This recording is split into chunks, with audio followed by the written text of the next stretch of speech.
Munchkins, welcome or welcome back to the channel. My name is Ocean and I am an English educator on the platform of Unacademy. तो बच्चे बाटी, I know आप सबके pre board start हो चुके हैं. I know pre boards के लिए आपको प्रिपरेशन लीव्स नहीं मिलती and I know कि इंग्लिश के लिए प्रिपरेशन लीव्स कभी नहीं मिलेगी. क्यों? क्योंकि इंग्लिश को तो सब हल्के में लेते हैं. But I also know that कि जैसे ही प्री बोर्ड्स आते हैं बच्चों को ये रियलाइज हो जाता है कि इंग्लिश उतना आसान नहीं है जितना आसान हम उसे स्टार्टिंग से लेके चल रहे थे. अरे इंग्लिश ये तो मेरे बाएं हाथ का खेल है, ऐसे ही निपटा दूंगा मैं इसे तो खेल खेल में. पर जब एक्चुअली प्री बोर्ड्स आते हैं, पूरा सिलेबस आता है, हर बच्चे को रियलाइज होता है कि इंग्लिश में कितने टॉपिक्स हैं जिनमें उनका हाथ बहुत तंग है और इंग्लिश का सिलेबस कितना ज्यादा वाइड है. ऐसे में आप लोगों को ये पता होना बहुत जरूरी है कि कौन से टॉपिक्स हैं जिन पे आपको फोकस करना चाहिए और कौन से टॉपिक्स हैं जिनको आप स्किप कर सकते हो.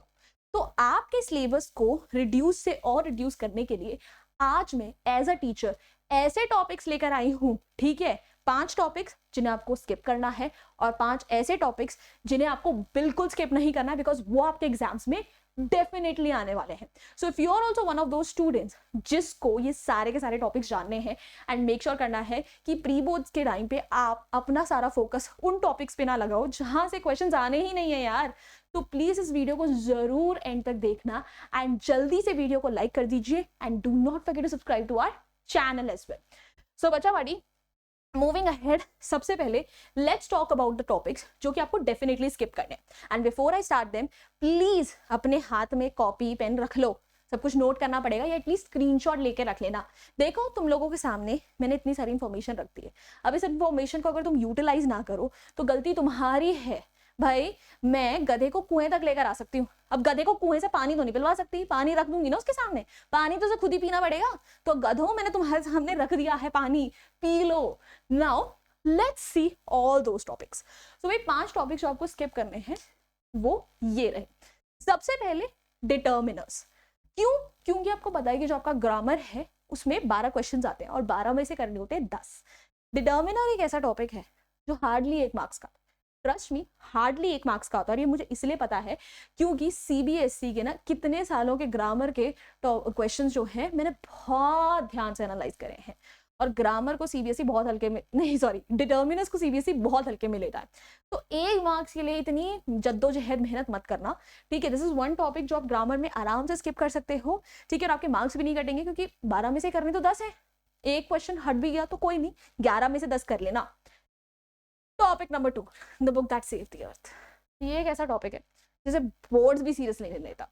मतलब मैं सीबीएसई के इतने सारे प्रीवियस ईयर क्वेश्चंस पेपर देखती रहती हूँ. The book that saved the earth hardly कभी सीबीएसई ने उसमें से कोई क्वेश्चन दिया होगा. ठीक है, वो भी 3 मार्कर्स का.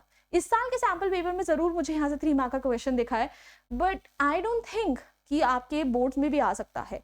एंड एनी विच वेज अगर आप ये चैप्टर छोड़ देते हो तो भी लिटरेचर में हर जगह इंटरनल चॉइस तो होती है ना, आप बाकी क्वेश्चंस को कर लेना. So please do not focus on this one. ठीक है, इट्स अ लेंदी प्ले. समझोगे, क्वेश्चंस अटेम्प्ट करोगे, फिर आए भी ना तो फायदा क्या.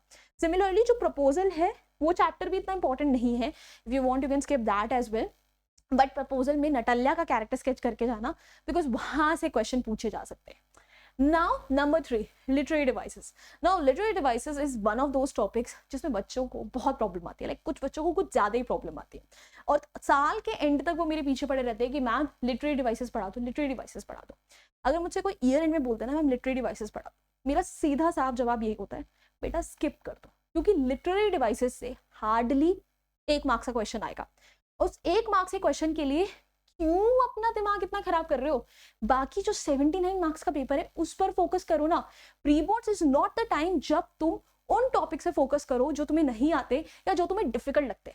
फोकस ऑन दोज टॉपिक्स जिनमें आप ऑलरेडी कॉन्फिडेंट हो. बस टोन किसी भी चीज की स्किप मत करना, बाकी सिमिली, पर्सोनिफिकेशन, ये सब चीज आप छोड़ सकते हो. ठीक है, you can absolutely leave that. 1 marks का क्वेश्चन है, मत अपनी सर खपाई करो. Then table and graph based analytical paragraph. इस साल का और पिछले साल का सैंपल पेपर प्लस पिछले साल के बोर्ड के पेपर से मुझे ये क्लियर हो चुका है कि सीबीएसई एनालिटिकल पैराग्राफ का पैटर्न कर रहा है चेंज, जहां पे वो आपको ऐसे क्वेश्चंस दे रहे हैं जो कि फॉर एंड अगेंस्ट टाइप के हो. तो analytical paragraph is already a very new topic for the students. And if you are someone जिसको एनालिटिकल पैराग्राफ में थोड़ी सी प्रॉब्लम आती है, तो माई सजेशन वुड बी आप टेबल और ग्राफ बेस्ड एनालिटिकल पैराग्राफ की प्रैक्टिस मत करो, leave it entirely, just focus on for and against type analytical paragraph, because question पक्का वहीं से आएगा। और दो में से अगर एक क्वेश्चन ग्राफ या टेबल टाइप का हुआ तो भी दूसरा क्वेश्चन फॉर या अगेंस्ट टाइप का ही आना है, तो प्लीज उसको कर लेना, ठीक है। जो मैं टॉपिक्स आज आपको छोड़ने के लिए कह रही हूँ ना, या तो आपके नंबर उसमें से कटेंगे ही नहीं, वो आएंगे ही नहीं, या अगर कटेंगे तो हार्डली एक आधा मार्क्स कटेगा, ठीक है। So you can entirely leave that. Next topic vocabulary. Vocabulary something जिसपे बच्चे बहुत ज्यादा फोकस करते हैं कि मैम यार वोकैबुलरी कैसे अच्छी करें, वोकैबुलरी कैसे अच्छी करें। Now guys, if you are one of those students who already struggles with sentence formations and grammar, do not focus on vocabulary. अगर आपकी vocabulary पहले से अच्छी है, good for you, kudos to you. But if you are someone, ठीक है, जो grammar में ही जिसका हाथ तंग है, तो vocabulary is not something for you, because अगर आप गलत vocabulary यूज करते हो, ठीक है, सो आपके मार्क्स vocabulary और ग्रामर दोनों के लिए कट जाएंगे। So instead, focus on writing your answers in a simple manner and without any grammatical mistakes, because हर एक क्वेश्चन में से अगर वोकैबुलरी की आपकी टीचर नंबर काटती भी है, तो वोकैबुलरी के आपके मार्क्स कहाँ कट सकते हैं, मैं आपको बताती हूँ। वोकैबुलरी के आपके मार्क्स कट सकते हैं शॉर्ट क्वेश्चन आंसर्स में और लॉन्ग क्वेश्चन आंसर्स में। एक्सट्रैक्ट बेस्ड क्वेश्चंस में कोई वोकैबुलरी नहीं है, तो वहां पे आपके सिर्फ आधे नंबर कट सकते हैं वोकैबुलरी के, उससे ज्यादा टीचर नहीं काट सकती है। और लेटर और एनालिटिकल पैराग्राफ के वोकैबुलरी की टेंशन आपको नहीं लेनी है। जो मैंने टॉपिक्स ये कवर करे हैं अपने प्लस बैचेस में या फिर और वीडियोस में भी, ठीक है, तो वहां पे मैंने आपको इतनी amazing opening lines, closing lines, vocabulary बताई है कि आप सिर्फ उनको रट के चले जाओगे तो लेटर में और एनालिटिकल पैराग्राफ में कोई टीचर वोकैबुलरी के आपके नंबर नहीं काट सकता। ये मैं डंके की चोट पर आज कह रही हूँ, ठीक है, because the kind of things that I have provided to you, opening lines for letter, closing lines for letters, they are absolutely unique. And even for analytical paragraph, ठीक है, I have already told the students what is the kind of vocabulary and words that you need to use. बस उन पे focus करो। Rest everything should be written in a very simple language, focusing कि spelling mistakes ना हो और grammatical mistakes ना हो. So vocabulary is not something that you should focus on. Now 5 topics guys, ठीक है, जिसके ऊपर आपको बिल्कुल फोकस करना है। मतलब ये ऐसे टॉपिक्स हैं जिन्हें आप नहीं छोड़ सकते, नहीं स्किप कर सकते। भाई topic number 1, letter to editor. CBSE को लेटर टू एडिटर से ना बहुत ज्यादा प्यार है।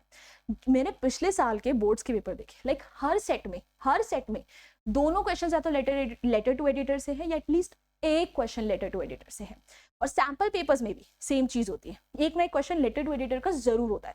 So letter to editor is something, ठीक है, जो आप आराम से अपने एग्जाम में एक्सपेक्ट कर सकते हो। एंड गाइस मैं आपको एक चीज बोलूं, इस बारी के लिए तो लेटर ऑफ कंप्लेंट भी बहुत ज्यादा इंपॉर्टेंट है, ठीक है। अगर आप फॉर्मल लेटर्स में फोकस करना चाहते हो तो या तो लेटर टू एडिटर पे फोकस करो या फिर कंप्लेंट लेटर्स पे फोकस करो, बिकॉज इस बार के सैंपल पेपर में दोनों क्वेश्चंस कंप्लेंट लेटर वाले आए थे। सो ये दोनों टाइप्स के ऊपर अच्छे से फोकस करें। Next, for and against type analytical paragraph. इसकी इंपॉर्टेंस तो मैं ऑलरेडी बता चुकी हूँ। आपके पिछले साल का सैंपल पेपर, पिछले साल का बोर्ड पेपर, इस साल का सैंपल पेपर, दोनों questions for and against type के एनालिटिकल पैराग्राफ से आए। कुछ मत करो, जो ये 3 चीजें मैंने बोली है ना, पिछले साल का सैंपल पेपर, इस साल का सैंपल पेपर और पिछले साल का बोर्ड का पेपर, तीनों पेपर्स आपको मिल जाएंगे आराम से सीबीएसई के ऑफिशियल वेबसाइट पे। वो जो 6 क्वेश्चंस है ना फॉर एंड अगेंस्ट टाइप के एनालिटिकल पैराग्राफ के, सिर्फ उनको प्रैक्टिस करके जाओ, सिर्फ उनको। ट्रस्ट मी, या तो क्वेश्चन उन्हीं में से आएगा या क्वेश्चन उसी टाइप का आएगा, ठीक है। तो वो क्वेश्चन नहीं, मोर देन इनफ है एनालिटिकल पैराग्राफ के। Then reported speech. Reported speech is one topic जिसमें ग्रामर में से सबसे ज्यादा क्वेश्चंस आते हैं। लाइक जो 10 मार्क्स की ग्रामर है ना, उसमें से आप 3 या 4 नंबर तो सिर्फ रिपोर्टेड स्पीच के सहारे ला सकते हो, बिकॉज आप 3 क्वेश्चन तो एक्सपेक्ट करके ही चलो। और सबसे मजेदार बात यह है कि रिपोर्टेड स्पीच से बहुत ही एक्सपेक्टेड पैटर्न वाले क्वेश्चंस आते हैं, बहुत ही डायरेक्ट क्वेश्चंस आते हैं, या तो एमसीक्यूज आएंगे या सेंटेंस दिया होगा रिपोर्ट करना है। सिर्फ रूल्स आपको अच्छे से पता होने चाहिए। और मैंने रिपोर्टेड स्पीच पे ऑलरेडी इस चैनल पे काफी डिटेल वीडियो ले रखी है। सो अभी भी रिपोर्टेड स्पीच में डाउट है तो वो वीडियो देखकर जाना। ट्रस्ट मी, इतनी अमेजिंग ट्रिक्स हैं, इतने सिंप्लीफाइड तरीके से बताया है कि अपने आप रिपोर्टेड स्पीच क्लियर हो जाएगा। Then character sketch based questions. जो इस साल के आपके 6 मार्क का क्वेश्चंस आए हैं वो या तो कैरेक्टर स्केच बेस्ड आए हैं या थीम बेस्ड आए हैं। सो हर एक चैप्टर, हर एक पोम के important character sketches, important themes, इन सब पे आपको अच्छे से फोकस करना है, बिकॉज लॉन्ग क्वेश्चन आंसर्स यहीं से बनकर आएंगे। बल्कि मैंने इस वीक के लिए एक वीडियो भी आपकी रिलीज कर दी होगी या नहीं, मुझे तो होने वाली होगी, जहां पे मैंने आपको मोस्ट इंपॉर्टेंट कैरेक्टर स्केचेस बताए हैं। सो भाई प्लीज उस वीडियो को चेक करके जाओ, ठीक है, and you are sorted for your 6 mark question. Then all short poems, जो आपके सिलेबस में ना छोटी छोटी पोम्स हैं, dust of snow, fire and ice और फॉग, ये तीनों पोम्स बहुत इंपॉर्टेंट है, बिकॉज सीबीएसई में हर साल मैं इन तीनों में से एक ना एक पोम में से तो क्वेश्चन जरूर देखती हूँ, चाहे 5 मार्कर्स हो, 3 मार्कर्स हो और कभी कभी 6 मार्कर भी।